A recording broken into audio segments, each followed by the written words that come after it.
Yang pertama yaitu antalgic gait, di mana pasien mengalami osteoartritis pada lutut, di mana di sini terjadi kerusakan tulang rawan yang menimbulkan nyeri, kekakuan, dan keterbatasan gerak pada saat berjalan. Bisa dilihat karena pasien mengalami nyeri, di sini stand pace-nya memendek pada sisi yang sakit, single limb support-nya pun berkurang, langkah pada sisi sehat menjadi lebih pendek, serta kecepatan berjalannya pun juga menurun.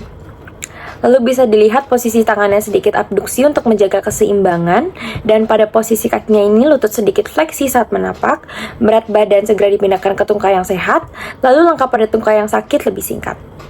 Yang kedua yaitu ataxia gait, di mana pasien mengalami stroke cerebellum yang menyebabkan gangguan koordinasi, keseimbangan, dan kontrol gerak.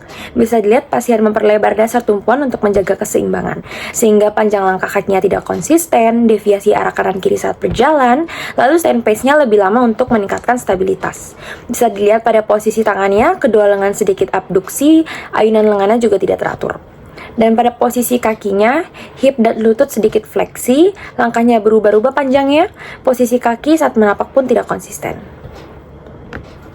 Yang ketiga yaitu steppage gait, di mana pasien mengalami HNP lumba 5 yang menyebabkan kelemahan otot dorsofleksi. Bisa dilihat hip fleksinya meningkat saat swing pace, knee fleksinya meningkat, dan juga saat initial contact sering terjadi foot slap. Bisa dilihat pada posisi tangannya umumnya normal, kadang sedikit lebih aktif. Namun pada posisi kakinya ini hip fleksinya tinggi, knee fleksinya pun lebih besar dari ukuran normalnya. Lalu pada pergelangan kakinya dia tetap plantar fleksi pada saat swing. Karena seperti tadi dia itu terjadi kelemahan otot dorsofleksi sehingga pergelangan kakinya tidak bisa melakukan dorsofleksi dan pada saat berjalan akan tetap melakukan plantar fleksi.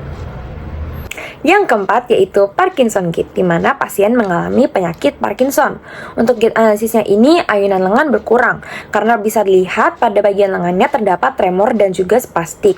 Lalu pada pasien Parkinson ini ia sangat sulit untuk memulai gerakan dan sulit untuk menghentikan gerakannya. Jadi pada saat ingin memulai langkahnya ia akan melambat 2-3 langkah baru ia semakin cepat sampai ia sulit untuk menghentikan langkah jalannya, dan juga straight line-nya pun memendek.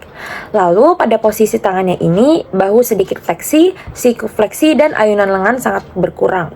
Lalu pada posisi kakinya, hip dan lutut sedikit fleksi, langkahnya pendek, kaki tampak terseret, dan badannya cenderung condong ke depan. Yang kelima yaitu arthretoid gait, di mana pasien mengalami penyakit Huntington. Penyakit Huntington ini menyebabkan gerakan involunter akibat kerusakan ganglia basalis sehingga mengganggu koordinasi dan kontrol gerakan. Bisa dilihat gerakan ekstremitasnya ini tidak terkontrol selama stand pace maupun swing pace. Base of supportnya sering berubah, langkahnya pun juga tidak konsisten. Bisa dilihat di sini posisi tangannya terdapat bahu abduksi, sikunya pun fleksi, dan pergelangan tangannya bergerak memutar. Juga bisa dilihat jari-jarinya ini bergerak involunter. Dan pada posisi kakinya ini hip bergerak tidak teratur, lututnya ekstensi, dan pergelangan kakinya bergantian antara plantar fleksi dan dorsofleksi. Langkahnya pun juga berubah-berubah sehingga keseimbangan ini sulit dipertahankan.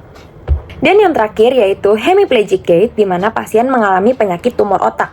Pada penyakit tumor otak ini, dia menekan area motorik sehingga menyebabkan kelemahan atau kelumpuhan pada satu sisi tubuh. Bisa dilihat di sini kaki sulit melakukan fleksi saat swing pace, dan juga terjadi circumduction gait, yaitu tungkainya bergerak melingkar ke samping. Lalu toe clearance-nya pun juga menurun dan kecepatan berjalannya melambat. Lalu langkahnya menjadi asimetris.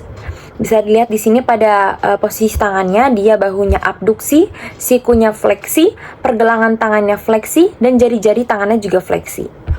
Untuk posisi kakinya ini, dia hipnya ekstensi dan sedikit aduksi, lalu lututnya ekstensi akibat spastisitas, dan pergelangan kakinya plantar fleksi dan inversi, dan juga tungkainya diayunkan ke samping atau tadi yang kita sebut dengan circumduction gait agar kakinya tidak terseret.